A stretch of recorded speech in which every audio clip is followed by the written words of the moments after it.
মৃত্যুবার্ষিকীর পর এবার প্রেস ক্লাবে পাকিস্তানের স্বাধীনতা দিবস। এখন আমার কথা হচ্ছে যে পাকিস্তানের স্বাধীনতা দিবস ওরা কার সাথে যুদ্ধ করে স্বাধীন হয়েছিল, আর বাংলাদেশে কেন এটা হইতে হবে? এখন এই মুহূর্তে যারা ক্ষমতায় আছে তারা তো নিজে বাংলাদেশটাকে এখন পূর্ব পাকিস্তান মনে করে, সুতরাং তারা পাকিস্তানের স্বাধীনতা দিবস পালন করতেই পারে। কিন্তু আগামীকাল যদি কেউ 15 তারিখ ভারতের স্বাধীনতা দিবস পালন করে, তাহলে কিন্তু মহাভারত অশুদ্ধ হয়ে যাবে। তখন বাংলাদেশ খত্রেমে হয়ে যাবে, ইসলাম খত্রেমে, জামাত ইসলাম খত্রেমে, হেফাজত ইসলাম খত্রেমে চলে যাবে। এই দেশে যেহেতু এই দেশটা এখন পূর্ব পাকিস্তান হয়ে গেছে, সুতরাং প্রেস ক্লাবে কেন? তারা যদি এখন, তারা কি আমেরিকার স্বাধীনতা দিবস পালন করে নাই? এখন একটু চীনের স্বাধীনতা দিবসটা পালন করলে 16 গলা পূর্ণ হয় আর কি। আচ্ছা আচ্ছা, এটা তো করবে, আমি আশ্চর্য। আপনি যেহেতু কথাটা তুললেন যে আগামীকাল স্বাধীনতা দিবস, আসলে আগামীকাল 15ই আগস্ট তো এটা বাঙালি জাতির জন্য দুর্ভাগ্যের দিন। 15ই আগস্ট ভোরবেলা বঙ্গবন্ধু শেখ মুজিবুর রহমানের হত্যাকাণ্ডের মধ্য দিয়ে বাংলাদেশের স্বাধীনতার সূর্য আসলে স্তিমিত হয়েছিল। তো সেখানে আগামীকাল বিএনপি সারা দেশে খালেদা জিয়ার জন্মবার্ষিকী উদযাপন করছে। এই হচ্ছে যে খালেদা জিয়ার জন্মবার্ষিকীর তারিখ নিয়ে বিতর্ক।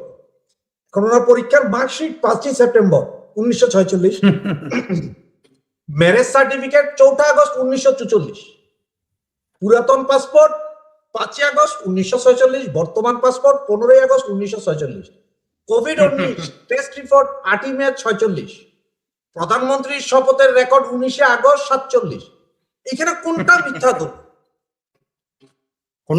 কোন সভ্য দেশ হইলে প্রতারণার মামলা হইতো।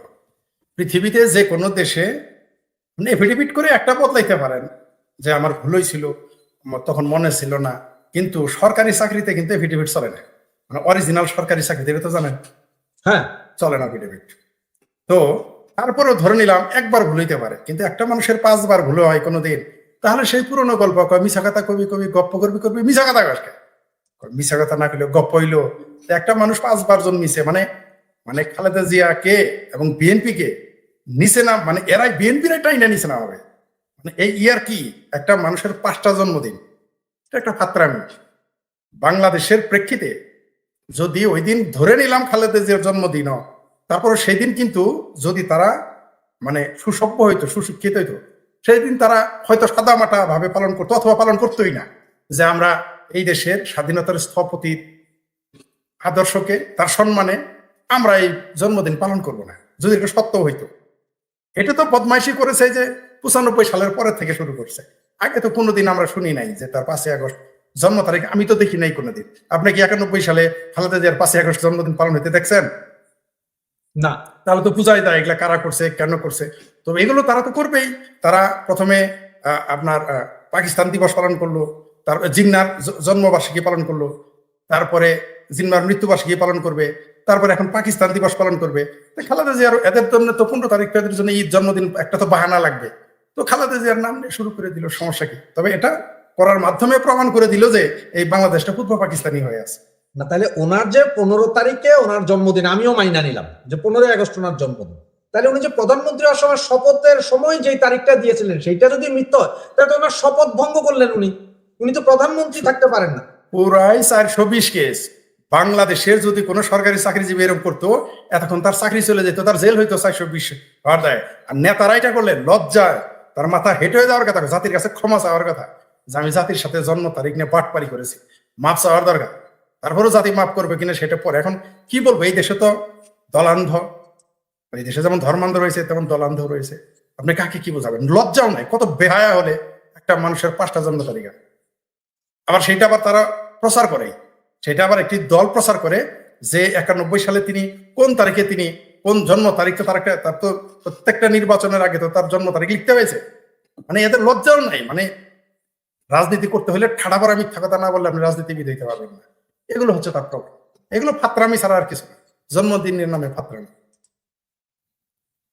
আমাদের ভাইয়া আগামী সপ্তাহে ভারত যেতে পারে, তবে আবার কিছু কিছু পত্রিকা লিখতেছে যে ভাইয়া ভারত যাবেন না, কারণ শেখ হাসিনাকে যতদিন ফেরত না দিবে ভারত যাবে না। এইদিকে মিছিল চলতেছে যে শেখ হাসিনার আশা এটা শিওর না করা পর্যন্ত প্রধানমন্ত্রী ভারত যেতে পারেন না। এটা ইসলামে ক্ষতি হইতে পারে, কারণ ভারতীয় প্রভাব বাংলাদেশে আছে।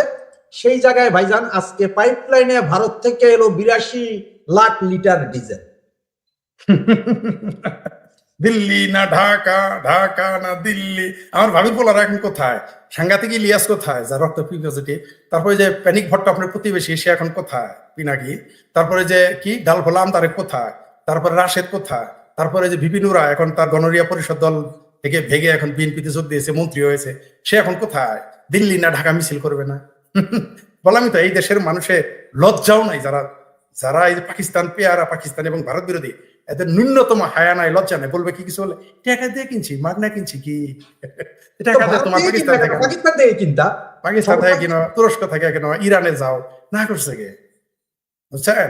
আমি বলেছি তো, ভারত ছাড়া এই দেশের মানুষের বদ বায়ু বের হবে না। আবার চাপা সারাদিন ভারত বিরোধিতা করে, সারাদিন ভারত বিরোধিতা করতেই হবে। এই দেশে ভারত বিরোধিতা এখন ইমানের অঙ্গ। তো আগে তো ইসলামে যারা আমরা জেনারেল মুসলমান, তাদের দৃষ্টিতে হলো কালেমা, রোজা, নামাজ, হজ, জাকাত, এই পাঁচটা হলো ইসলামের স্তম্ভ। আর যারা জেহাদি, তাদের হলো ছয়টা: কালেমা, নামাজ, রোজা, হজ, জাকাত, জেহাদ। এই ছয়টা যারা মাদ্রাসায় পড়ে, কওমি মাদ্রাসা, আলিয়া মাদ্রাসা, এবং যারা শিবির করে, যারা যারা ইসলামী জঙ্গিবাদী, তাদের জন্য ছয়টা। আর বাংলাদেশি মুসলমান, বাঙ্গ মুসলমানদের ইমানের স্তম্ভ হলো সাতটা: কালেমা, নামাজ, রোজা, হজ, জাকাত, জেহাদ এবং ভারত বিরোধিতা। সাতটা হলো ইমানের স্তম্ভ। ফরিদ ভাই, আপনি আমার একটা কথা একটু বুঝাইয়া দেন যে এই মুহূর্তে বিদ্যুৎ সংকট, গ্যাস সংকট চলছে, তার মধ্যে হলো বন্ধ হলো সামিটের এলএনজি সরবরাহ, বাড়বে ভোগান্তি। কথা হচ্ছে এত সংকট, বিদ্যুৎ সংকট, কিন্তু এরা বারবার একটা কথাই বলে যে বিগত 16 বছরের সরকার সব খেয়ে গেছে, লুটে গেছে, যার কারণে এখন বিদ্যুৎ পায় না। বিগত 16 বছরে তো ভাই বিদ্যুৎ নিয়ে সমস্যা ছিল না, এসি ডিসি সবই চলছে। 2 ঘন্টা বিদ্যুৎ থাকলে 1 ঘন্টা হয়তো থাকতো না লোডশেডিং, সারাদিনে হয়তো 3 থেকে 4 ঘন্টা লোডশেডিং হইতো, এর বেশি না। এক পর্যায়ে তো লোডশেডিং নাই। তাহলে এখন কেন ওনারা এই লোডশেডিং এ পড়লো আর বলে কেন যে বিগত 16 বছরে সব, বিগত 16 বছরে কি বিদ্যুতের খাম্বা, তারপরে ট্রান্সফরমার সব নিয়ে গেছে আওয়ামী লীগ পকেটে ভরে? এদের যদি পায়খানা টাইট হয়ে যায়, পায়খানা কষা হয়ে যায়, তাও বলবে যে বিগত সরকারের দোষে পায়খানা টাইট হয়ে গেছে। এদের যদি বাচ্চা কাচ্চা না হয়, কারো নতুন বিয়ে করলে, বলবে এর জন্য বিগত সরকার দায়ী। কারো যদি হাঙ্গা না হয়, বিয়ে না হয়, তাও বলবে এর জন্য দায়ী। কারো যদি পেট খারাপ হয়, ডায়রিয়া হয়, তাও বলবে বিগত সরকার দায়ী। এটা আমরা জানি। কিন্তু আরো একটু অ্যাডভান্স লেভেলে তারা বলতে পারে, আগামীতে বলবে তারা এর জন্য ভারত দায়ী। এটা আরো পাকাপোক্ত হবে। কি দরকার শেখ হাসিনার দোষ দেওয়া? বলবে যে আমি তো আওয়ামী লীগ ক্ষমতায় থাকতেই বলেছিলাম যে বাংলাদেশের যারা সরকার থাকবে তাদের যে কোনো সমস্যা, দেশের অর্থনৈতিক সমস্যা, রাজনৈতিক সমস্যা, ধর্মীয় সমস্যা, আপনার খাদ্যের মূল্য বৃদ্ধি, চাকরি বেকারত্বের সমস্যা, বা যে কোনো সমস্যা, এমনকি যদি ঠাড়াও করে, শুধু বলবে এর জন্য ভারত দায়ী। এমনকি এই দেশে যদি দুর্ভিক্ষ লাগে, শুধু বলবে ভারত দায়ী। বাস, এই দেশের জনগণ মেনে নেবে। আওয়ামী লীগের কথা না বলে, এটা তো মুখস্থ কথা বলতেছে, সবকিছুর জন্য ভারত দায়ী, মানে বাংলাদেশ আওয়ামী লীগ দায়ী। এসে সরাসরি ভারত দায়ী বলে দেখ, মানুষকে এটা আরো ভালো খাবে। তবে মানুষের ফাত্রামি বুঝে গেছে, ছুটায় ফেলাবে। শুধুমাত্র ওয়াকার, ডিসেম্বরের আগে ওয়াকার যতই সুদূর বুদুর করুক, ডিসেম্বরের আগে তো বেড়াকে ফিরে যাইতে হবে। তখন দেখবেন পাবলিক এই সমস্ত ফাত্রামি কথায়, জ্বালানি মন্ত্রী, বিদ্যুৎ মন্ত্রী ফাত্রামি, যে কারেন্টের পল্লী বিদ্যুতের লাইন একটু লম্বা থাকে, কারেন্ট যেতে দেরি হয়, লোডশেডিং হয়। তারপর আবার আপনার জ্বালানি মন্ত্রী, আপনি যার কথা বলতেছেন তার কথা, সরকারি কর্মচারীদের বেতন দেওয়াটা কঠিন হয়ে যাবে একদিন।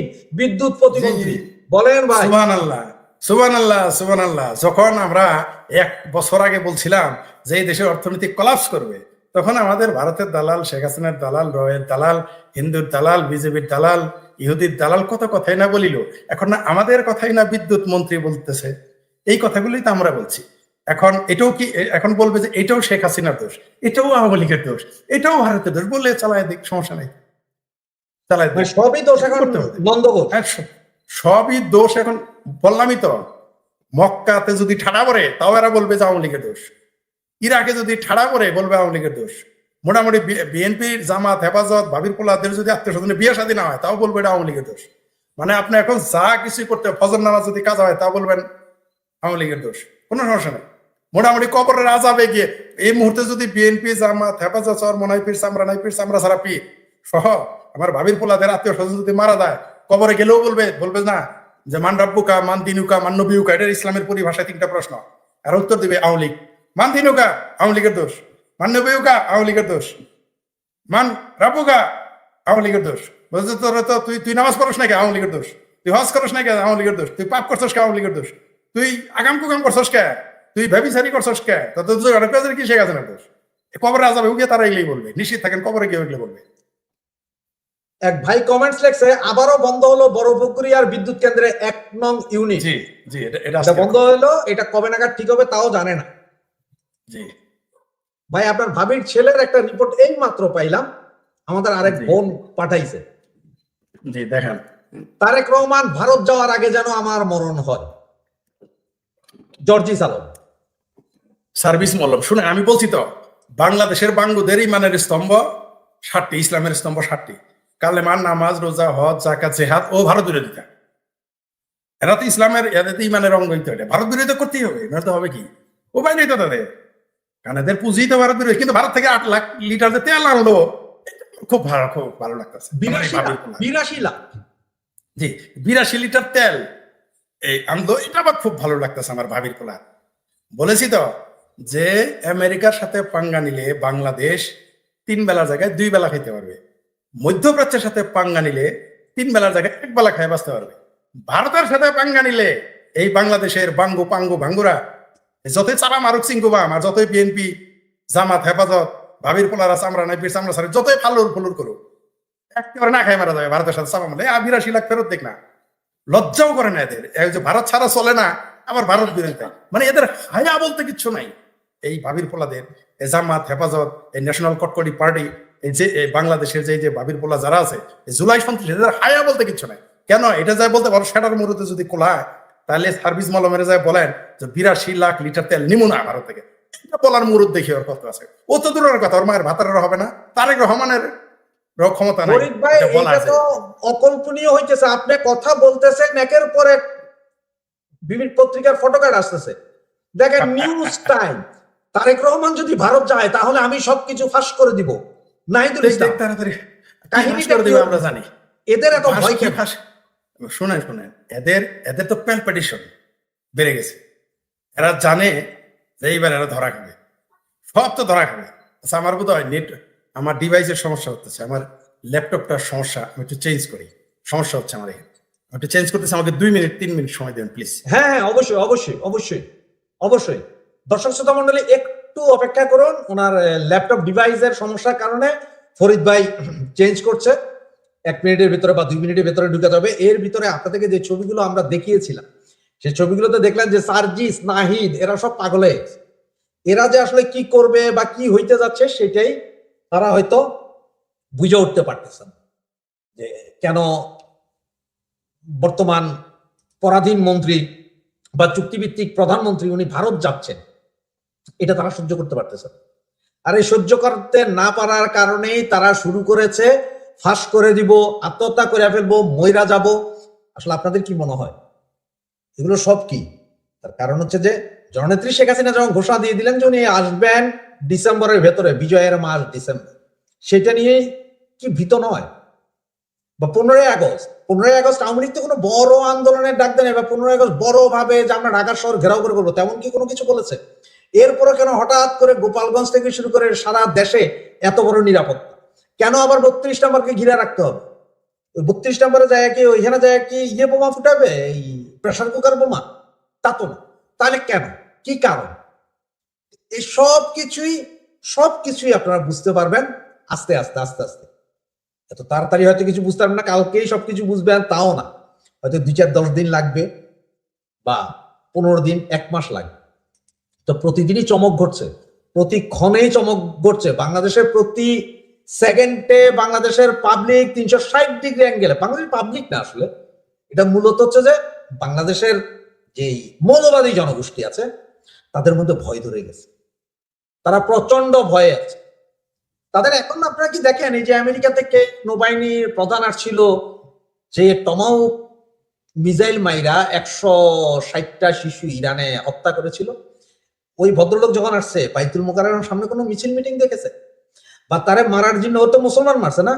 ওই নরেন্দ্র মোদী যখন আসছে তখন নাকি 6 জন না 7 জন মারা গেছিল। তো এই আমেরিকার এই হারামজাদা আসার পরে মারা গেল না কেন একজন? মারা যাওয়া তো দূরের কথা, একটা মিছিল পর্যন্ত হইল না কেন বাইতুল মোকাররম? কি কারণ, কি আছে আসলে, সমস্যাটা কোথায় কোথায় আছে? এগুলো কি কেউ একটু চিন্তা করে দেখেছেন? এরা কেন ওইখানে যায়, ওইখানে মিছিল মিটিং করে? যে কোনো ভাস্কর্য ভেঙে ফেললো, মুক্তিযুদ্ধের সমস্ত ভাস্কর্যগুলো ভেঙে ফেললো, সব তছনছ করে দিল। ওই এখন যখন এই যে জুলাই চুতিয়া ঘর করলো, ওখানে যে এত বড় বড় ভাস্কর্য, 501 ভাস্কর্য, এখন সব জায়েজ হয়ে গেল কেন? ফরিদ ভাই আমাদের সাথে জয়েন করেছেন। জি দুঃখিত। ফরিদ ভাই, জি ফরিদ ভাই, এইবার একটা ইন্টারেস্টিং খবর দেখাই। এইটা জাতিসংঘ নিরাপত্তা পরিষদ মনিটরিং টিম বাংলাদেশে সেল গঠনের চেষ্টা করছে আল কায়দা, ভারত জি। উপমহাদেশীয় শাখা। ঘটনা হচ্ছে, এতদিন তো আমরা যতজনই বলছি আমাদের রয়ের দালাল বলছে, রয়ের দালাল, সব। ভারতের দালাল, ইহুদির দালাল, কত কিছু বলছে। এখন এই জাতিসংঘের এই রিপোর্ট, এটা 17 এবং 18 পাতা, মানে পুরো রিপোর্টের মধ্যে 2 পাতা শুধু বাংলাদেশ নিয়েই আছে। জি এখন এইটা কি বুঝেন? এবং এই যে বোমাগুলা ফুটতেছে একের পর এক বাংলাদেশ বিভিন্ন জায়গায়, বরং এই রিপোর্টটা দেরি করে দিয়েছে। আমরা কেন জানে বাংলাদেশে যে বাংলাদেশে একটা জঙ্গিবাদের আখড়া হয়ে গেছে এখন, বিশেষ করে 2024-এর 5ই আগস্টের পরে পুরো বাংলাদেশটা, ওই যে সজীব ওয়াজেদ জয় তিনি বলেছেন, সরকারের, আমাদের বাংলাদেশ সরকারের উপদেষ্টা ছিলেন, তিনি বলেছেন যে বাংলাদেশটা পূর্ব পাকিস্তান হয়ে গেছে, বাংলাদেশটা জঙ্গিবাদে ভরপুর। শুধু পূর্ব পাকিস্তান না, ওটা তো হয়েছেই। এবং বাংলাদেশ এই মুহূর্তে ইসলামী জঙ্গিবাদে গিজগিজ করে। ঢাকা বিশ্ববিদ্যালয়ে ইসলামী জঙ্গিবাদ আছে, প্রাইভেট বিশ্ববিদ্যালয়গুলোতে ইসলামী জঙ্গিবাদ আছে, মাদ্রাসা মুদ্রার সীমাবদ্ধ নাই। এগুলো আমরাও বলেছি, আমরা বললে কেউ পাতা দেয় না, আমরা বললে কেউ গুরুত্বই দেয় না। তো এখন তো তাদের দাদারা বলছে সেটা না করুক, না করছে, প্রতিবাদ করেছে, মুরদে কোলাইছে। এবং এইখানে এই বাংলাদেশকে কেন্দ্র করে দক্ষিণ এশিয়াকে অস্থিতিশীল করার জন্য পাকিস্তান তুরস্ক উঠে পড়ে লেগেছে, উন্মাদ হয়ে গেছে। এটা তো নতুন কিছু না, এটা তাদের পুরনো পলিসি। কারণ এই বাংলাদেশ যদি ভালো থাকে তাহলে তো পাকিস্তান প্রতিষ্ঠা ভুল হয়ে যায়। কারণ 1971-এ প্রমাণ হয়ে গেছে যে 47-এর চেতনা একটা ফালতু বিষয়। 47-এর যে তথাকথিত দ্বিজাতি তত্ত্ব, এটা ব্যর্থ হয়েছে 1971 সালে। তারপরে আবার এখানেই তো শুধু ক্ষান্ত না, তারপরে আবার পাকিস্তানের সংসদে দাঁড়িয়ে পাকিস্তানের প্রধানমন্ত্রীর সামনে পুরো সংসদে তার বিরোধী দল বলে, হামে সিঙ্গাপুর নেহি হামে বাংলাদেশ বানাতো। তো এই যে গজব বেজ্জতি, এটা তো পাকিস্তানের সহ্য হইতেছে না। তার জন্য তো 2024-এর জুলাই সন্ত্রাস ঘটিয়েছে। বাংলাদেশকে অর্থনৈতিকভাবে, রাজনৈতিকভাবে, গণতান্ত্রিক ব্যবস্থা ধ্বংস করার জন্যই তো পরিকল্পিতভাবে শেখ হাসিনা সরকারকে উচ্ছেদ ঘটানো হয়েছে, এটা তো পরিষ্কার। তো তারপরে তারা 2024-এর 5ই আগস্ট থেকে এখন পর্যন্ত কারা ক্ষমতায়? তারা কারা? এই জঙ্গিবাদের, এই আল কায়দা, তারপর হিজবুত তাহরির, তারপর হিজবুল্লাহ, হামাস, এগুলোর ঘাঁটি বাংলাদেশে। এটা তো নতুন কিছু না, আমরা আগেও বলেছি, বলার কারণে আমাদের গালাগালি করা হয়েছে। এই দেখেন 1.5 মাস আগেই কিন্তু ইসরায়েলের রাষ্ট্রদূত বলেছিল বাংলাদেশে হামাসের ঘাঁটি আছে। এগুলো কে না জানে বাংলাদেশে? এই যে বাংলাদেশে যে তথাকথিত কালেমার পতাকার নামে ফাত্রামি করলো, ওরা কারা? আমরা কত সতর্ক করলাম, আমাদের উল্টা ইসলামের শত্রু, ইসলামোফোবিক, ইসলামের দুশ্মন, মুসলমানের দুশ্মন, নবীর দুশ্মন বানাই হলো। এরা কারা? এরা কারা? আমরা এত সতর্ক করলাম, এরা মানতে রাজি না, উল্টা আমাদের গালি। এখন বুঝুক কেমন লাগে, এখন দেখুক। এখন যখন আমরা একসময় মিছিল করতাম আমাদের দেশে, বাংলা হবে আফগান, আফগানিস্তান নারী শিক্ষা বন্ধ, জাতিসংঘের সতর্কতা। আফগানিস্তানের নারীরা কোনো পড়ালেখা করতে পারে না। আহা, শুধু আফগানিস্তানে কেন? আপনি তো আফগানিস্তানের কথা চিন্তা করছেন, বাংলাদেশে কি বলে নাই নারী শিক্ষা বন্ধ করতে হবে? হ্যাঁ, এই যে তেতুল হুজুর কি বলে নাই, কেলাসফুরের চেয়ে বেশি পড়বেন না, পড়বেন না, মেয়েদের কেলাসফুরের বেশি পড়বেন না, বলে নাই? অবশ্যই। এবং সেই হেফাজতেরা এখন তারেক রহমানের সাথে ঘুরে না, আগে আওয়ামী লীগ সরকারের সাথে ঘুরতো। আপনি আফগানিস্তানের দিকে কেন যান? ওরা তো তাও 6 পর্যন্ত রাখছে, এরা তো ক্লাস 4-এর উপরে পড়তে নিষেধ করছে, তাও স্বাধীন বাংলাদেশে, যে বাংলাদেশ একটা গণতান্ত্রিক। আফগানিস্তানে তো এটা হবেই। আফগানিস্তানের নসিব তো বাংলাদেশটা ওই দিকেই যাবে, অলরেডি গেছে, বাংলাদেশ ওই দিকেই যাচ্ছে, আস্তে আস্তে ওই দিকেই যাবে। এই যে বাংলাদেশের, আপনার মনে থাকার কথা, এবং আপনি শুরুতেই বললেন যে এই বাংলাদেশে কিন্তু স্লোগান দিয়েছিল যে তারা হবে তালেবান, বাংলা হবে আফগান। বানাও আফগান, দেখো কেমন লাগে। আবার এই নারীরাই আবার সাপোর্ট। সবচেয়ে আশ্চর্যের বিষয় কি জানেন? মহিলারাই আবার এগুলো সাপোর্ট করে। যেমন বাংলাদেশে একটা মৌলবী আছে, তার নাম রাজ্জাক বিন নাকি কাজ্জাব বিন ইউসুফ। এই হারে হারামজাদা, এই আহলে কবিশ, যে কিনা বলে নারীরা ঘর থেকে নারীর জন্মই হয়েছে পুরুষের সেবা করার জন্য, বাচ্চা পয়দার জন্য। নারীর জন্মই পাপ, নারীর জন্মই কলঙ্ক, এমনকি বউরে বেচা যাবে, এই কথা বলে বাংলাদেশে আহলে কবিশ প্রধানমন্ত্রী তারা দাওয়াত দেয়। বাংলাদেশের প্রধানমন্ত্রী অনুষ্ঠানে দাওয়াত পায়, আর বাংলাদেশের জনগণ তারা দাওয়াত করে নিয়ে যায়, অনুষ্ঠান করে। এই হলো ইসলাম। বউরে বেঁচে ফেলা যাবে, এটা বলে নারীর আত্মা নাই, নারীর জন্ম কলঙ্ক। তাহলে তারেক রহমানের মা কলঙ্ক, তারেক রহমানের মেয়ের কলঙ্ক, তারেক রহমানের বউয়ের জন্ম কলঙ্ক। যেহেতু তারেক রহমানের বোন নাই, সেই আহলে খবিশে আবার তিনি দাওয়াত দেন, সে বদমাইশটা আবার ফাত্রাটা আবার উঠে দাঁড়ায় না, বলে ইসলামে এটা না, ইসলামে তুই অনুগেল, ইসলামে কি, ইসলামে তো শাসকদের দরবারে যাইতে না করছে, ইসলাম ওইটা আছে। মানে এই বাংলাদেশে কি ধার্মিক কি রাজনীতিবিদ, এরা যে কত ভণ্ড, কত বদমাইশ, এই কথাগুলো বলার কথা, লেখার কথা বাংলাদেশের বুদ্ধিজীবীদের, তারা কেউ বলে না, টু শব্দটি করে না, করবে না। কারণ হইলো এই দেশের বুদ্ধিজীবী হলো 1 নম্বর বদমাইশ, এই দেশের তথাকথিত মানবাদী সংস্থাগুলো হলো আরো বড় বদমাইশ, এই দেশের প্রতি যশা সাংবাদিকগুলো তার চেয়ে বড় বদমাইশ। এই দেশে বলে যে জামাতের সমালোচনা করা হলো ফ্যাসিজম। বাংলাদেশের একটা বুদ্ধিজীবী আমি ছাড়া, আমি তো আর বুদ্ধিজীবী না, বাংলাদেশের কোন বুদ্ধিজীবী ফ্রড মাজারের এই কথার বিরুদ্ধে একটা কলাম লেখে নাই, একটা হরফ লেখে নাই। আমি একাই বলে আসতেছি, কেউ বলে না, মুখেও বলে না। বাংলাদেশে আওয়ামী লীগ নিষিদ্ধ করা গণতন্ত্র, ছাত্রলীগ নিষিদ্ধ করা গণতন্ত্র। কোন আওয়ামী লীগ? যে আওয়ামী লীগ বাংলাদেশের মুক্তিযুদ্ধের নেতৃত্ব দিয়েছে। কোন ছাত্রলীগ? যে ছাত্রলীগ খুদ বাংলাদেশ আওয়ামী লীগকে জন্ম দিয়েছে। অর্থাৎ বাংলাদেশকে স্বাধীন বাংলাদেশের জন্ম দেওয়ার পেছনে, সৃষ্টির পেছনে, তৈরির পেছনে এই ছাত্রলীগ আওয়ামী লীগ ওতপ্রোতভাবে জড়িত ঐতিহাসিকভাবে। সেই ছাত্রলীগ আওয়ামী লীগ নিষিদ্ধ করা ফ্যাসিজম না, ওটা গণতান্ত্রিক। কিন্তু আওয়ামী লীগ, কিন্তু জামাতের সমালোচনা করা ফ্যাসিজম। এই সমস্ত বুদ্ধিজীবী বাংলাদেশে বলে কয়ে বেড়ায় আওয়ামী লীগের আমলেও। আচ্ছা, এখন নয় বলতে তাতে ব্যথা পায়, ভয় পায়, মব করবে, মারবে, কাটবে, এটা করবে, সেইটা করবে। এটা তো বলেছিল আওয়ামী লীগের আমলে। একটা বুদ্ধিজীবীকে প্রতিবাদ করতে দেখেছেন? এটা তো কোনো পাগলে বলে নাই, বা মসজিদের কোনো মৌলানা বলে নাই, যেন মৌলবী বলছে কথা বাদ দাও। বলেছে কে? ফ্রড মাজাহার, চিঙ্কু বামদের আব্বা কি আব্বা। কত বড় চিঙ্কু বামেরা ফাত্রা এই বাংলাদেশের বামেরা। মানে বাংলাদেশ আওয়ামী লীগের মতো এত বড় একটা দল নিষিদ্ধ করা হইলো গণতন্ত্র, আর জামাতের সমালোচনা করা বেশি যান। তো ওই দেশের বুদ্ধিজীবীদের কাছ থেকে তো আমরা এটা আশা করতে পারি না। তারা বলবে এগুলো তাদের বলার কথা, এগুলো আপনার আমার বলার কথা না, তাদের দায়িত্ব ছিল। কিন্তু না, তারা কেন করবে না? কারণ দিন শেষে এই দেশের বুদ্ধিজীবীরাও মুক্তিযুদ্ধ বিরোধী, আওয়ামী লীগ বিরোধী, ভারত বিদ্বেষী। এটা আমরা আমাদের 2024-এর 5ই আগস্ট না আসলে আমরা জানতাম না, আমরা জানতেই পারতাম না, বুঝতেই পারতাম না। অনেক বুদ্ধিজীবীদেরকে দেবতা মনে করতাম, অনেক সাহিত্যিক লেখকদের দেবতা মনে করতাম আমরা। কিন্তু 2024-এর 5 আগস্ট তাদের মুখোশ খুলে গেছে, আর তথাকথিত বামপন্থীদের মুখোশ খুলে গেছে। না, এত সংকট এই জায়গায় আপনার বন্ধু আনু মাহমুদ কোথায়? জি, আমাদের বন্ধু না, উনি হলে নমস্য ছিলেন, আমাদের নমস্য, আমাদের বাম চিঙ্কু বামদের গুরু এই আনু বিহারী। কিন্তু তিনি কিন্তু বিহারীদের বেদনার জন্য কনফারেন্সে যোগ দিয়েছিলেন যে এই দেশে বিহারীরা খুব কষ্টে আছে। কিন্তু আওয়ামী লীগের আমলে মানে কত যে তার সাথে এই কি বিদ্যুৎ বন্দর এগুলো নিয়ে আলোচনা, সমালোচনা, সভা সমিতি, সিম্পোজিয়াম, মানববন্ধন, লং মার্চ করছি। এখন কমরেড আনু বিহারীকে আর খুঁজে পাওয়া যায় না। এখন তার মিছিল, এখন আর চিঙ্কু বাম আনু বিহারীর নেতৃত্বে সেটার মুরদে কোলায় না, তাদের এখন একটা মিছিল করতে জানে যে ফুটবলের মতো তারেক জিয়ার সৈনিক, খালেদা জিয়ার সৈনিক, চাঁদাতুল্লের দৈনিক আর জামাতে হেফাজতের উষ্টাইয়া একের মান্ডা খেলে ফেলাই দিবে। আওয়ামী লীগ তো ফ্যাসিজম ছিল, তাই তখন মিছিল করা যাইতো, সভা করা যাইতো। এখন আর কমরেড আনু বিহারীদের মুরদে আর কোলাইতেছে না, এই তেল নাই, গ্যাস নাই, আর মিছিল নেই এখন না। কারণ হইলো এখন আওয়ামী লীগ ক্ষমতায় নেই। আওয়ামী লীগ ক্ষমতায় থাকলে দেখবেন এদের জজবা আবার কিভাবে আসে, উরি বাবারে বাবা, দেখবেন তখন মিছিল কাকে বলে। তখন যদি 1 ঘন্টাও লোডশেডিং হয় না, 3 ঘন্টা তারা মানববন্ধন করবে। এখন যদি 12 ঘন্টা হয়, তাদের হারিকেন লাগে খুঁজে পান। যেমন চিঙ্কু বামকে খুঁজে পাওয়া যেতেছে না, আনু বিহারী, দৃক শহীদুল, তারপর আমাদের কিছু আপু ফাপু আছে, তাদের আর কারোর আপনি খুঁজে পাবেন না। ফরিদ ভাই, আগামীকাল তো 15ই আগস্ট। জি, আপনার কাছে কি এমন কোন নিউজ আছে যে আওয়ামী লীগ সারা বাংলাদেশে বিশাল আন্দোলন বা মিছিলের ডাক দিছে বলে কোনো খবর কি আছে আপনার কাছে? এরকম প্রকাশ্য তারা বলে নাই, কিন্তু আমি যতদূর জানি ছাত্রলীগ, যুবলীগ, আওয়ামী লীগ এবং তার অঙ্গ সংগঠন চেষ্টা করবে। এই যে বঙ্গবন্ধুর মৃত্যুবার্ষিকীতে গোপালগঞ্জে 5 প্লাটুন বিজেপি মোতায়েন 32 নম্বরের বাড়ির চতুর্দিক ঘেরাও করছে। এটা ভাঙা বাড়ি, কিছু নাই, ফুটবল খেলার মাঠ এখন, মানে শোনায় এটাই তো মজা। সেই জন্যই তো বলি যে জীবিত বঙ্গবন্ধুর চাইতে মৃত বঙ্গবন্ধু অনেক বেশি শক্তিশালী। আর মানে পুরো 32 নম্বর বাড়ি,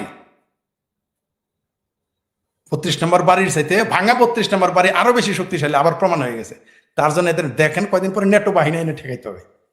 আগামী 15 বলেছি তো, 23শে জুনে বলেছিলাম যে আগামী 23শে জুন নেটো বাহিনী আইনে আওয়ামী লীগকে ঠেকাইতে হবে, যে বিএনপি, জামাত, হেফাজত, ভাবির পোলারা। তাছাড়া উপায় নেই।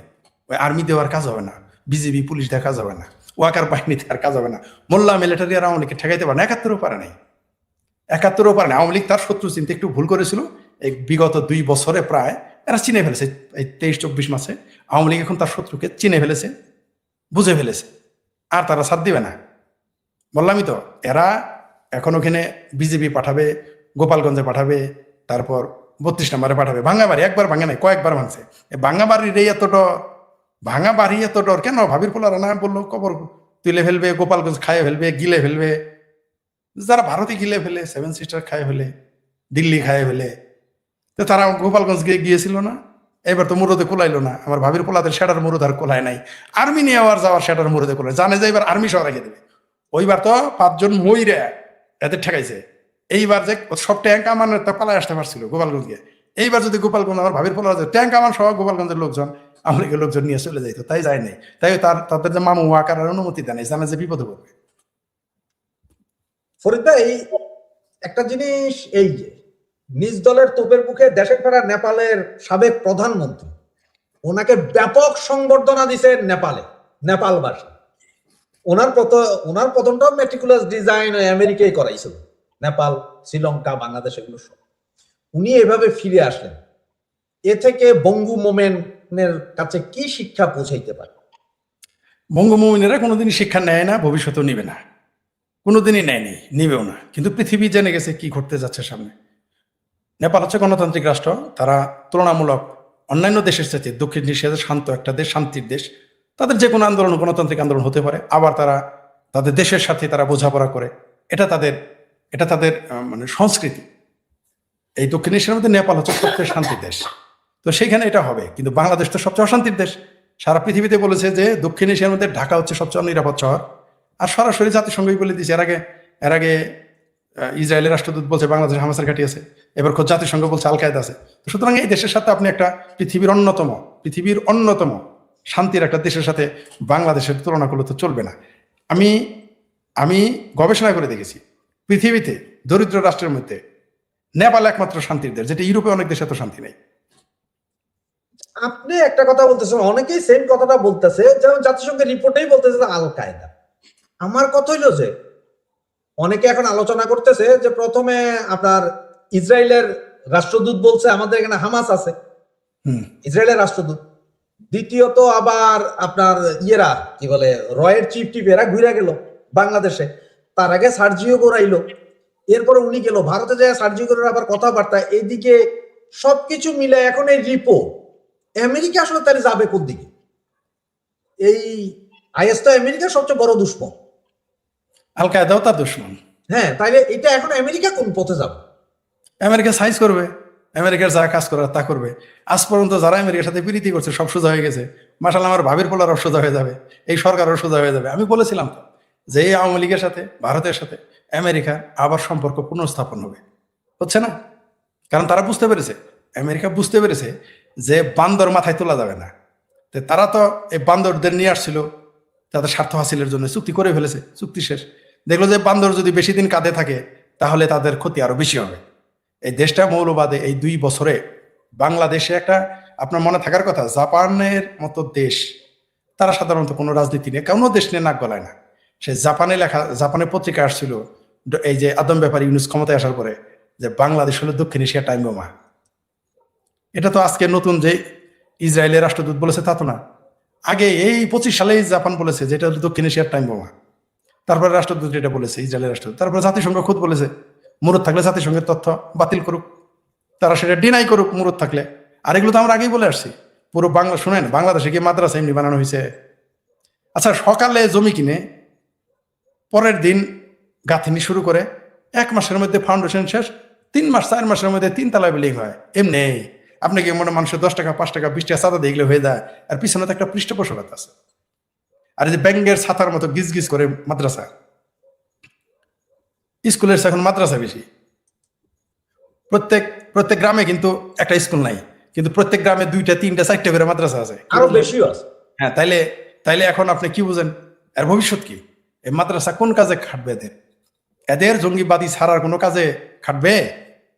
আর ইমামতি করা ছাড়া ইমাম মসজিদ আর কয়টা বানাবেন? তো এদের কোন কাজে খাটাবে? এদের পিছনে জাতীয় এবং আন্তর্জাতিক ইনভেস্ট রয়েছে, তার জন্য এগুলো বানাইছে। এবং এগুলো এখন জাতিসংঘ এখন বুঝতে পারছে, আমেরিকা বুঝতে পারছে। এগুলো তুরস্ক আর পাকিস্তান যে এখানে, আর এতে লাভ হলো তুরস্ক আর পাকিস্তানে। কারণ পাকিস্তানে কামি হলো যেখানে ঘরে আগুন লাগবে সেখানে আলু পুরিয়া খাবে। আফগানিস্তানে আলু পুরিয়া খাইছে, এখন বাংলাদেশে আলু পুরিয়া খাওয়ার প্ল্যান করতেছে। এর আগে একবার 15-20 বছর আমেরিকার কাছ থেকে আফগানিস্তানের কথা বলে টাকা নিয়ে খাইছে, এইবার বাংলাদেশ নিয়ে ওইটা করতে চাচ্ছে, কিন্তু তার আগে এটা ধরা পড়ে গেছে। এটা হলো তাদের জন্য দুর্ভাগ্য। এখন পাকিস্তান আমেরিকা মৌলবাদীদের 24-5 আগস্ট মৌলবাদীদের দ্বারা এটা আমেরিকা করাইছে বলে আমরা সবাই বলি, তাহলে ওদের কি গাছের উপরে তুইলা দিয়া নিচের থেকে এখন মই সরাইতেছে নাকি আমেরিকা? এটা কি ছিল নাকি? এটা কেউ যদি ভাড়াটিয়া কুত্তা পালে কাজ শেষ করে মুগুর মেরে তারাই দিবে, এটি নিয়ম। আপনি ভাড়াটিয়া গুন্ডা যদি হায়ার করেন, মানুষ গুন্ডা ভাড়া করে না, এলাকার নিরিকুত্তা গুন্ডা কিছু পাতি নেতাদের ভাড়া করে না, কাজ শেষ হলে ওদের চিনে কেউ না ঢুকতে দেয় অফিসে, এদের তো সাথে এদের কাজ শেষ, এদের দিয়ে লাঠিয়াল হিসেবে কাজ করানো শেষ, এরকম আসছে এখন বড় লাঠিয়াল খুঁজবে, এদের আর দরকার নেই, সোজা হিসাব। সেই জন্য তো ভাবির পোলার চেঁচামেচি শুরু করছে, কান্নাকাটি শুরু করে দিছে যে উপায়টা কি, এখন তো ধরা, কারণ গণেশ উল্টিলে একটার অস্তিত্ব থাকবে না, এটা আর ভালো করেই জানে। রিক্সাওয়ালাই ওইটা মেরা লাগবে। হ্যাঁ, এটা বাংলাদেশ অনেকেই বলে না, আমাকে অনেকেই বলছে ফরিদ ভাই বাংলা আওয়ামী লীগ আসলে এই হবে সে, আরে আওয়ামী লীগ লাগবে না, ছাত্রলীগ লাগবে না, যুবলীগ লাগবে না, পাবলিক। আরে শুনেন, 6 মাস না যাইতে এই ডক্টর ইউনূসের কি বলছিল গাজীপুরের শ্রমিক, ইউনূসের পাইলে ড্যাশ ড্যাশ করে দিবে, বলে নাই? বলছে, আবার এই সরকারও তাই বলছে। আর কয়দিন আগে এক মহিলা বললো যে এই সরকারের ক্ষমতায় আনলাম, তেল নাই গ্যাস নাই, আম করে ড্যাশ ড্যাশ মেরে দিছে, মহিলারা বলছে।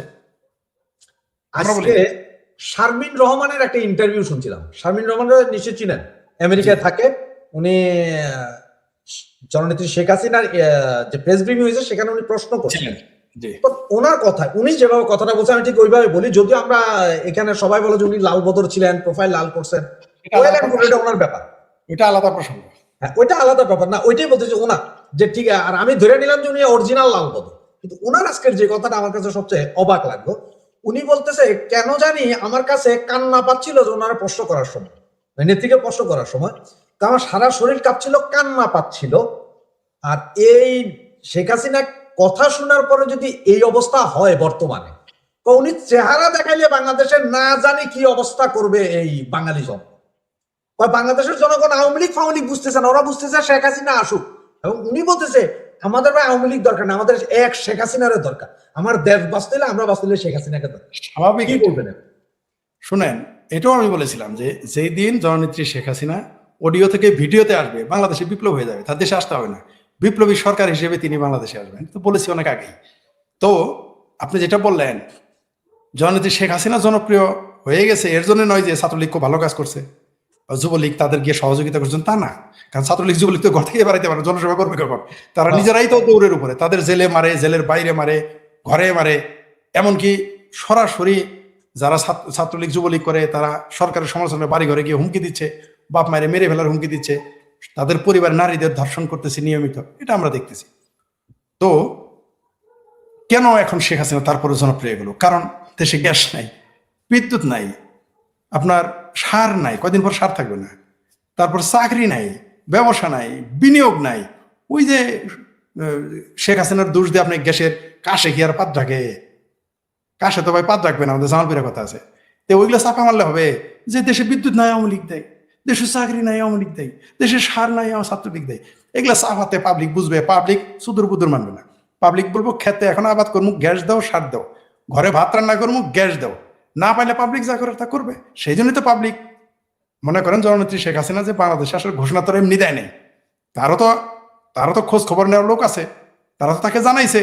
আমরা যেরকম বলি এর বাইরেও তো তার লোক আছে, শুধু যাদের চেহারা দেখা যায় তারাই তো আর থাকে না। ছাত্রলীগ, যুবলীগ, আওয়ামী লীগ বা আমরা যারা মুক্তিযুদ্ধের পক্ষের মানুষ কথা বলি, এর বাইরে কি তার নিজস্ব লোক নাই? সবাইকে সে প্রকাশ্যে কাজ করবে, সবাইকে দিয়ে কাজ করাবে প্রকাশ্যে, তাহলে একটা দেশ চলবে? তো তারা তো তাকে তথ্য দিয়েছে। আর আমরাও তো বলি এই দেশের জনগণ এখন শেখ হাসিনাকে স্বাগত জানানোর জন্য বসে আছে, এবং সর্বকালের সব রেকর্ড ভেঙে যাবে তাকে যে মানুষ অভ্যর্থনা জানাবে, সেটা তিনি বিমানেই আসুক আর রোডেই আসুক আর যেভাবেই তিনি আসেন না কেন, এই বাংলাদেশ অচল থাকবে 3 দিন, যার আগে কখনো ঘটে নাই। কারণ আপনি কত লক্ষ লোকের সমাবেশে আপনি ঢাকায় জায়গা দিতে পারবেন? শেখ হাসিনাকে কত মানুষ যে দেখতে আসবে, অভ্যর্থনা জানাবে, এটা খোদা আওয়ামী লীগেরাই জানে না। এটা আমরা বারবার বলে আসতেছি। কারণ কি? কারণ এই দেশের জনগণের পেটে ক্ষুধা থাকলে ভাই তো কারো কথা মানবে না। আপনার মায়ের পেটের ভাইও যদি ক্ষমতায় থাকে আর আপনার যদি চাকরি বাকরি ব্যবসা ধ্বংস হয়ে যায়, আপনি চাইবেন আপনার ভাই ক্ষমতায় থাকুক? চাইবেন না। তো শেখ হাসিনাকে এরা যতই ফ্যাসিস্ট বলুক, বাংলাদেশের জনগণ বুঝে ফেলেছে যে শেখ হাসিনা ফ্যাসিস্ট নয়, শেখ হাসিনা আর্টিস্ট। কারণ একমাত্র ম্যানেজার অর্থাৎ ক্রাইসিস ম্যানেজার শেখ হাসিনা। এটা তো বিদেশিরা বহু আগে বলেছে, শেখ হাসিনা এই যে ক্রাইসিস ম্যানেজার, দেশের ক্রাইসিসে তিনি যদি এখন ক্ষমতায় থাকতেন এগুলো কোনো সমস্যাই হতো না, কোনো সমস্যাই হতো না। আর হলেও তিনি সেগুলো ম্যানেজ করে ফেলতেন কোনো না কোনো। যেমন আমি কুইক রেন্টালের সমালোচনা করতাম আওয়ামী লীগ সরকারের আমলে, মনে আছে তো আপনার কুইক রেন্টাল? হ্যাঁ, এটা 30 বছর আগে সভ্য দেশ বাতিল করে দিয়েছে ইনক্লুডিং ইন্ডিয়া। কুইক রেন্টাল বাতিল। এই কুইক রেন্টাল যখন বাংলাদেশে আসলো রবিন ভাইয়ের কারণে, মানে শ্রাবণ প্রকাশনীর যে স্বত্বাধিকারী প্রকাশক, তার কারণে জ্বালানি উপদেষ্টার সাথে আমাদের কাছাকাছি যাওয়ার, একেবারে হেড টু হেড বা মুখোমুখি বা একসাথে বসে কথা বলার সুযোগ হতো। আমি তাকে বলেছিলাম, সেটা হলো যে আবুল কাশেম ফজলুল হক স্যারের যে দীপন ভাইয়ের যে লাইব্রেরি, সেখানেও কথা হইতো, আরো বিভিন্ন জায়গায় কথা হইতো। সরাসরি তার আমি চার্জ করছিলাম যে এটা তো লস আইটেম, আপনি এটা কেন করলেন? মানে যেহেতু আমরা তার বইয়ের উদ্বোধন করি, সেখানে আমরা যুক্ত, তার অনুষ্ঠান আয়োজক আমরা, তা আমাদের সাথে তার সম্পর্ক ভালো, কাছাকাছি, কোনো প্রটোকল আমাদের লাগে না। তো আমি তার প্রশ্ন করলাম যে স্যার তৌফিক ইলাহি, আমি তাকে বললাম স্যার এটা বাদ দেন না কেন? তোমরা তো বাম রাজনীতি করো, তোমরা শুধু ওইটাই দেখলা যে লস হইতেছে, আর কিছু দেখলা না। উনি বললেন যে আমি কি দুর্নীতি করি তোমার মনে হয়? আমি বললাম যে আমি তো আর জানি না, তো আপনার সম্পর্কে আমি যতদূর শুনছি আপনি দুর্নীতি করেন না। তাহলে কুইক রেন্টাল যদি আমাদের লস হচ্ছে, এটা ঠিক লস হচ্ছে, কিন্তু আমাকে তো ইমার্জেন্সি বিদ্যুৎ দিতে হবে। আমি জানি তোমরা মিছিল করছো, তুমি সেখানে ছিলা, তোমরা মিছিল করছো যে কুইক রেন্টাল বাতিল করো, কিন্তু কুইক রেন্টাল এটা ছিল আমার ইমার্জেন্সি আইসিইউর মতো। এটা যদি না রাখতাম, এখানে ভর্তুকি দিয়ে দেশ টিকে রাখতে হবে। পরে তিনি তার সাথে প্রায় 5-6 মিনিটের আলোচনা হয়, তখন আমি তার বক্তব্য মানতে বাধ্য হয়েছি। বলছে এটা যদি না রাখি, যতক্ষণ আমাদের বিকল্প না আসতেছে, মানে যে পারমাণবিক বিদ্যুৎ কেন্দ্র না আসতেছে, ততক্ষণ আমাদের এই ভর্তুকি দিতে হবে, দেশ তো টিকে রাখতে হবে। কুইক রেন্টালের বিরুদ্ধে দেখেন, কুইক রেন্টালও নাই, এখন কিছুই নাই, সব বন্ধ হয়ে যাচ্ছে। তো একটা দেশের শিক্ষা যেমন জাতির মেরুদণ্ড, একটা দেশের অর্থনীতির মেরুদণ্ড হচ্ছে জ্বালানি। তার জন্যই তো আপনার ভারতের কাছে হাতে পায়ে ধরে তেল নিতে হইতেছে। সারাদিন যে ভারতের দখল করতে চান, খাইতে চান, কামড়াইতে চান, খাম চাইতে চান, সেই ভারতের কাছ থেকেই বেগারের মতো গিয়ে তেল আনতেছেন, বেহায়ার মতো আনতে হচ্ছে। কেন? কারণ জ্বালানি ছাড়া দেশ টিকবে না। আনার পরেও টিকতেছে না, আনার পরেও টিকতেছে না। তো এরা দেশ চালাইতে পারবে না। এরা বিরোধী দল আনফিট 17 বছর আমরা দেখেছি, সরকারি দলও আনফিট 4 মাসে আমরা দেখলাম। তারা ছলে বলে কৌশলে, মুসলেখা দিয়ে হোক, গোলামি করে হোক, যেভাবে হোক আসছিল ক্ষমতায়, কিন্তু তারা যে দেশ চালানোয় ব্যর্থ সেটা কিন্তু স্পষ্ট তারা বারবার প্রমাণ করে দিয়েছে। মানে এদের কোনো যোগ্যতা নেই দেশ পরিচালনার। সেই জন্যই শেখ হাসিনাকে এই দেশে মানুষ স্বাগত জানাতে চায়। এমনকি যারা এই আন্দোলনের পক্ষে ছিল, তথাকথিত জুলাই সন্ত্রাস আন্দোলনের পক্ষে, দেখবেন যে তারাই আগে আগে গিয়ে তাকে স্বাগত জানাইতে যাবে, আপনি নিশ্চিত থাকেন। কারণ হলো ভাই, ওই যে বললাম, পেটে ভাত দিলে পিঠে সয়, এরা পেটেও ভাত দেন আবার পিঠে গুতায়। এই সরকারকে মানুষ মানে, এইখানে মহিষ চড়াইতে গেলে খেতে 200 টাকা করে পার মহিষ চাঁদা দিতে হয়। তো এই দেশে আমরা বাস করি। কোন দেশে বাস করেন যে থানাতে ফোন করলে 20 লাখ টাকার চাঁদা 50 লাখ হয়ে যায়? কোন দেশে বাস করেন প্রধানমন্ত্রী খালাতো ভাইয়ের ছিনতাই হয়, ছিনতাইকারী খুঁজে পায় না? কোন দেশে বাস করেন যেই দেশের ছাত্র দলের 36 সারির নেতা বলে, ছাত্র দলের, বিএনপি না, বলে যে তারেক রহমান আসলো গাজীপুরে চাঁদা দিতে হবে? কোন দেশে বাস? এই দেশের সাধারণ মানুষের কি অবস্থা? কয়দিন পরে দেখবেন যে ভাত খেলে বলতে হবে যে প্রতিবার ভাত খাবি 10 টাকা করে চাঁদা দিবি। ওই যে প্রতি শুক্রবার তো রণদীপ জয়সওয়ালের প্রেস ব্রিফিং থাকে, সেখানে আজকে সাংবাদিকরা জিজ্ঞেস করছে, ওখানে বলছে বাংলাদেশকে অতিরিক্ত ডিজেল সরবরাহের অনুরোধ বিবেচনা করছে ভারত। জয়সওয়াল, এখন কেন এরা আন্দোলন করতেছে না যে এই ডিজেল বন্ধ? হ্যাঁ হ্যাঁ, তারপরে ওই পাইপলাইন দিয়ে আনতেছে, যে পাইপলাইনের কথাই বদমাইশ গুলো বলেছিল যে এই পাইপলাইন দিয়ে নাকি গ্যাস নিয়ে যায় ভারত। সেই আবার এক সচিব নাকি পশ্চিম নাকি একটা কামলা ছিল, সে তো বলেছিল পাইপ যেখানে পাবেন কাইটা ফেলেন। সেই ফাতরাটা এখন কোথায়? সেই পাইপলাইন দিয়েই তো আসতেছে গ্যাস, জ্বালানি তেল আসতেছে। কোথায় তারা এখন? মানে বললামই তো যে এই দেশের খাবেও, মানে ভাত খাবে ভাতারের, গীত গাবে নাঙ্গের। বাংলাদেশের বাঙ্গুদের চরিত্র এটা। ভাত খাবে ভারতের মানে ভাতারের, আর গীত গাবে যে পাকিস্তান নাঙ্গের।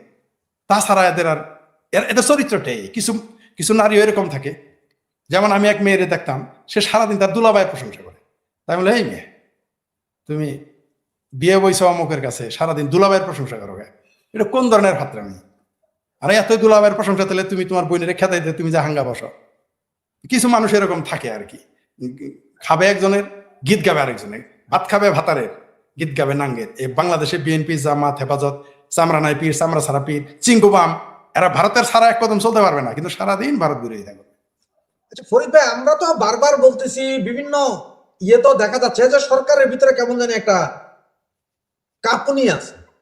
হঠাৎ করে আপনি দেখছেন হয়তো গতকালকে আমাদের স্বরাষ্ট্রমন্ত্রী বা যাকে আমরা সকলে শিলং সালাউদ্দিন নামে চিনি, এই কটেজে যিনি ছিলেন, জি ওনাকে দিল এলজিআরডি মন্ত্রী, এনিকে আনলো স্বরাষ্ট্রমন্ত্রী, এত কিছু। আর এর ভিতরে আবার গতকালকে আমার চ্যানেলে, তার আগে আরেক চ্যানেলে সুবীর ভৌমিক তো মানে পুরো ল্যাংটা করে দিলেন শিলং একেবারে বাইরে। ল্যাংটা করে দিছে একেবারে। এবং উনি এটাও বলছেন যে এই শিলং সালাউদ্দিন র থেকে টাকা নিত, পরিষ্কার বলছেন যে আমার কাছ থেকে র থেকে টাকা নিত। আপনারা আমি মনে হয় যদি কাটিংটা একটু শুনে, এটা শুনলে হয়তো আপনি তিনি এও সুবিধা এমনও বলেছেন যে রয়ের পা ধরেই তিনি শিলংয়ে ছিলেন, এটাও বলেছেন। হ্যাঁ, রয়ের পা ধরে শিলংয়েও ছিল।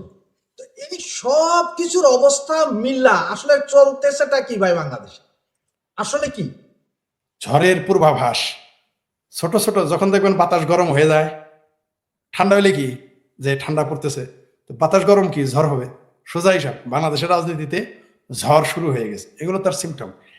শুনেন, গ্যাসের ঝড়, জ্বালানির ঝড়, কারেন্টের বিদ্যুতের আজগবি ঝড়, বিলের ঝড়, বেকারত্বের ঝড়ে এই সরকার, এই মুসলেকা সরকার দেখেন কই উড়ে যায় দেখতে পারবেন কিছুদিনের মধ্যে। এই যে দেখেন একটু না, এর আগে তো উনি বলছেন যে উনি শিলংয়ে থাকা অবস্থায় ওনাকে যে সাংগঠনিক দায়িত্ব তারেক রহমান সাহেব দিয়েছিল সেই দায়িত্ব উনি পালন করছেন, অনলাইনে যোগাযোগ রেখে পার্টি কর্মীদের সাথে। উনি কয়টা মুখ দিয়ে কথা বলেন, ওনার কয়টা মুখ ভাই? আর আরেকটা ব্যাপার, আমি এটা খুব দায়িত্ব নিয়ে বলতে পারি, he was not under arrest by র, he was in sunrise cottage. তোমাকে আমি লিঙ্ক পাঠিয়ে দেবো, ডেইলি স্টারের যে নর্থ ইস্ট ইন্ডিয়ার করেসপন্ডেন্ট, তার রিপোর্ট, সবাই রিপোর্ট করছে এটা, যে উনি সানরাইজ কটেজে থাকতেছেন, আলিশান বাংলোতে থাকতেছেন। র ওনাকে কিডন্যাপ করে নাই। উনি রকে বলছেন যে র্যাপিড অ্যাকশন ব্যাটালিয়ন ওনাকে ধরে ইন্ডিয়ান বর্ডারে ফেলা দিয়ে বলছে যে এই পারে যদি আসো তোমারে পালিশ করে দেন।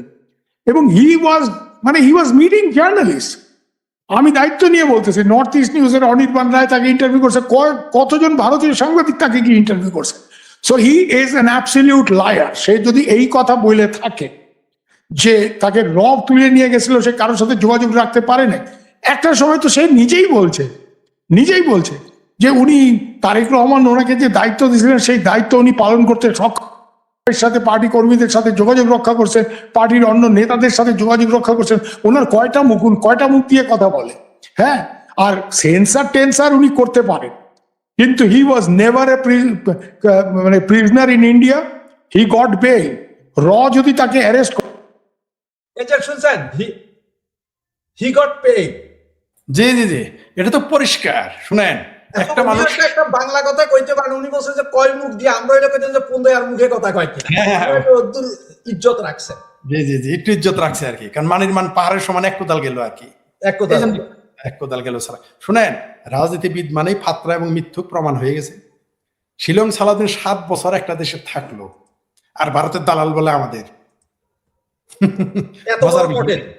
হ্যাঁ, সেইখানে তিনি থাকলেন এবং তার সাথে নিয়মিত বাংলাদেশি লোক দেখা করলো, এবং সরকার পতনের সাথে সাথে চালায় তিনি বাংলাদেশে আসলেন এবং স্বরাষ্ট্রমন্ত্রী হয়ে গেলেন।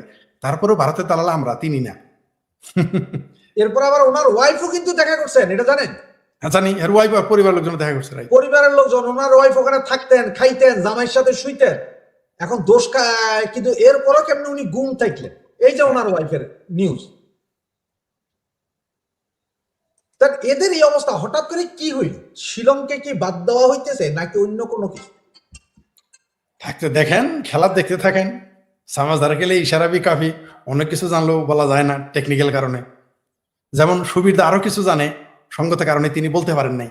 তিনি আরো কিছু জানেন, 7 বছর কার টাকায় খাইছে, কোথায় খাইছে, কয় বোতল মদ খাইছে, সুবিধা আরো সব জানেন। বুঝতে পারেন না? এখানে তো একেবারে বিরাট মর্দে মুফতি সাহেব হয়ে যায়, ফতোয়া দেয়। কয় বোতল মদ গেছে ওটা আমরা জানি তো। তার সাথে বিএনপির কারা কারা গিয়ে দেখা করছে 2-4 জনের নাম তো আমরাও জানি। কিভাবে গেল, কারা গেছে, কাদের সাথে গেছে, কবে গেছে, সব আমরা জানি। জানি না যে তা তো না। মানে 7 বছর তিনি থাকলেন, 7 বছর নাকি 9 বছর, আর ভারতের দালাল আমরা। হাসবো না বদবয় ত্যাগ করবো বুঝতে পারি না এই দেশের মানুষের কথা। 7 বছর তিনি ভারতে থাকলেন, আর এই সালাউদ্দিন বলে দিল্লিতে আওয়ামী লীগ দাফন হয়ে গেছে। শিলংয়ে তো সালাউদ্দিন দাফন হয়েছিল, ওইখান থেকে এসে যদি স্বরাষ্ট্রমন্ত্রী হইতে পারে, তাহলে আওয়ামী লীগের লোকজন তো আরো কিছু হইতে পারে, স্বাভাবিক অস্বাভাবিক কি? কেবল কত মাস, 2 বছরই হয় নাই, আরো 1 মাস বাদ আছে 2 বছর হইতে। দেখা যাক ডিসেম্বর আইতে তো 2.5 বছর। তা আওয়ামী লীগের শিলংয়ে সালাউদ্দিন থেকে আইসা মন্ত্রী হইলে ওটা হলো আরাম, আর আওয়ামী লীগ কলকাতায় থাকলে ওটা হারাম। মানে এদের বদমাইশিটা দেখেন, এই বিএনপি জামাতের এদের বদমাইশিটা দেখেন।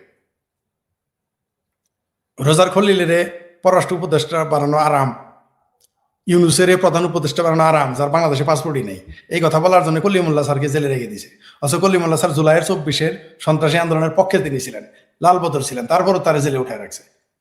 এদের পছন্দ হয় না, এদের নিজেদের লোকেরই পছন্দ হয় না যখন সত্য কথাটা বলে দেয়। এই যে উপদেষ্টা পরিষদ ছিল 21 জন নাকি 22 জন, এদের মধ্যে 3 ভাগের 2 ভাগে বিদেশি পাসপোর্টধারী। মানে দেশটা পুরাই লর্ড ক্লাইভের প্রেতাত্মাদের দিয়ে দেওয়া হয়েছে, লর্ড ক্লাইভের গোলামদের। এখন ইউনুস কাকার তো দিন শেষ হয়ে গেল, উনি রাষ্ট্রপতি হইতে পারতেছেন না। ওই দুঃখে পিটার হাসো অলরেডি বাংলাদেশ ত্যাগ করেছেন। এখন ইউনুস কাকা কি দেশ ত্যাগ করতে পারবেন নাকি ওনার কোন একটা ইয়ে হয়ে যেতে পারে? তাহলে ডাস্টবিন শফিকের কি হবে গো? ডাস্টবিন শফিক, আমার তো ইউনুসের কথা বাদ দেন, ডাস্টবিন শফিক কি বলবে যে এই ইউনুস না বলছিল যে 1 লক্ষ লোকের চাকরি দিবে, বলছিল কিনা? হ্যাঁ, শুধু চিঠি আসতেইছে। হ্যাঁ, ইতালি থেকে চিঠি আসছে, কোথায় ইউনুসের চিঠি, কোথায় ডাস্টবিন শফিকের জবের বন্যা? এই সময় দেওয়ার জন্য অসুস্থ শরীরে ধন্যবাদ। আপনি আপনার শরীরের দিকে খেয়াল রাখেন ভাই, আগে শরীর ভালো তো আমাদের সাথে কথা বলতে পারবেন। সুপ্রিয় দর্শক শ্রোতা মণ্ডলী, আজকের প্রোগ্রামটা আমরা এখানে শেষ করছি। শুভরাত্রি, সকলে ভালো থাকবেন। ভালো থাকবেন সবাই, শুভরাত্রি।